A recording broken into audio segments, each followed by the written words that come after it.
Amis de Scooter Fan Club Belgium, bonjour et bienvenue à Spa-Francorchamps.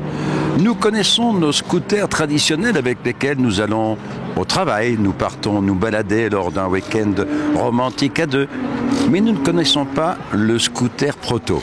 Nous l'avons découvert pour vous aujourd'hui, un engin très particulier, très rapide et qui décoiffe. Suivez nos caméras, elles vont vous le faire découvrir, ce scooter proto.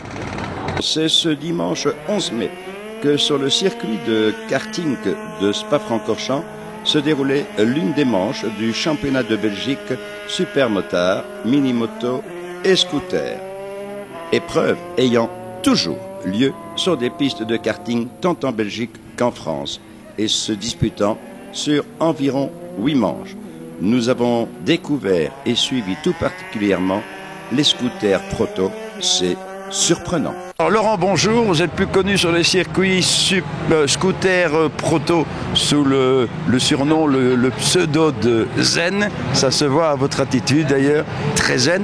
Un personnage zen comme vous, sur un scooter, sur un circuit moto. Est-ce que par un temps comme celui qu'on a aujourd'hui à Francorchamps, qui n'est pas des plus radieux puisqu'il a plu énormément, c'est pas difficile et dangereux de piloter ce genre d'engin?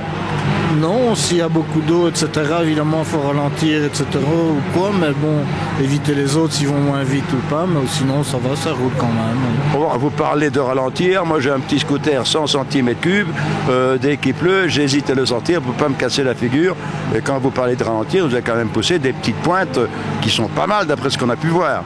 Oui, dans la ligne droite, oui, mais sinon les pneus sont bons, etc., donc ça tient quand même dans les tournants quoi, aussi.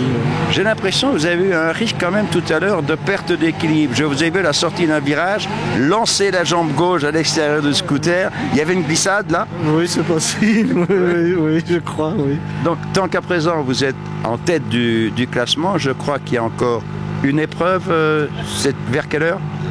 4 heures, vers 4 heures plus ou moins, 4h30, mais avec les kartings, etc., on ne sait jamais quoi. Alors. Ce qui veut dire que vers 5 heures, vous serez sur le podium à la première place? Je l'espère, on verra.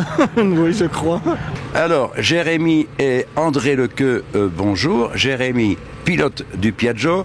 André Lequeux, fanatique mécano. Dites-nous un peu, quelle sensation éprouve-t-on sur un scooter, sur un circuit de course moto? C'est bien, franchement, c'est chouette. Et qu'est-ce qui vous a amené à choisir le scooter plutôt que la moto, justement? C'est mon frère qui m'a mis ça dans la peau, parce que lui, il en fait depuis quelques années. Et après, j'ai essayé une fois avec eux sur piste, et après, j'ai aimé. Oui, mais ce Piaggio, c'est un, vous me l'avez dit hors antenne, un 70 cm3. J'imagine que ce n'est pas le 70 cm3 de Monsieur Tout-le-Monde. Non. Mon frère m'a appris où il fallait commander des pièces, et comment un petit peu monter. Mon frère est mécano, il monte le scooter pour moi. Ce qui veut dire que c'est un scooter qui est hyper gonflé. Oui. Qui vous permet d'atteindre des pointes de vitesse de 140, 160 km/h. On va partir d'une base de 100 km/h à 140, grand maximum 160. Mais là, la mécanique est fort modifiée. Donc ça veut dire qu'on part du cylindre, entre guillemets, traditionnel qu'on achète chez un marchand. Que de là, on retravaille dessus. Donc ça veut dire que là, on prépare automatiquement le cylindre. On travaille sur les diagrammes, sur la sortie d'échappement, sur le rabotage de culasse, sur le bloc moteur en lui-même. Donc ça veut dire que là, on fait du fraisage dans les carters. On aligne plusieurs choses dans les carters. Il y a aussi au niveau de tout ce qui est électronique. Donc ça veut dire qu'on part d'un allumage qui n'est plus du tout de base d'origine, qui a déjà une gamme beaucoup plus haute. Et que de là, sur ce produit-là, on peut travailler, il y a des calages. Donc le calage, c'est l'avance de l'allumage. Si l'avance est trop pauvre, le scooter n'ira pas bien. Si le calage est trop haut, là, on risque de casser. Donc ça veut dire que là, automatiquement, il faut travailler, mais c'est au millième, c'est des choses très... Voilà, on risque de casser, justement. Alors la collaboration entre deux frères, un pilote et un mécano, ça se passe comment? C'est le mécano qui engueule le pilote ou c'est le pilote qui s'en prend au mécano? Le mécano qui engueule le pilote, tout le temps. Et comment réagit le mécano? Je suis souvent dessus en train de rouspéter parce que on a commencé l'année passée tous les deux. Moi je suis pilote aussi, mais je roule beaucoup moins régulièrement parce que j'ai une vie privée, j'ai un emploi, machin, j'ai beaucoup de choses alentour de moi.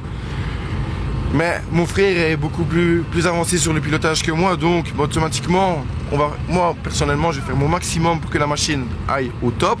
Et si le pilote a beaucoup d'erreurs, ben, je vais pas me gêner de lui mettre un petit coup de pied au derrière pour lui dire il y a ça, il y a ça, il y a ça qui ne va pas. Parlant d'erreurs, justement, aujourd'hui à Spa-Francorchamps, ben, le soleil n'est pas spécialement présent. Vous avez roulé une grosse partie de la course sous la pluie. Quelles difficultés avez-vous rencontrées? La pluie, les glisses, ça glisse fort. Le filtraire qui prend l'eau, donc je perds un peu de puissance. Va beaucoup moins bien. Alors, quand même content de votre prestation ici à Spa? Oui, j'aime bien le circuit. Quel est votre résultat? 2e. Ce qui n'est pas mal pour un début. Voilà. Merci Jérémy et puis bonne continuation. Et peut-être rendez-vous, pourquoi pas, au mois de septembre, car vous ne le savez pas, mais au mois de septembre, à Traux, pas tellement loin d'ici, seront organisées les premières journées des scooters Fan Days. Qui sait, peut-être aura-t-on le plaisir de vous y accueillir. Merci Jérémy, merci. À la maison. À bientôt, au revoir. Merci.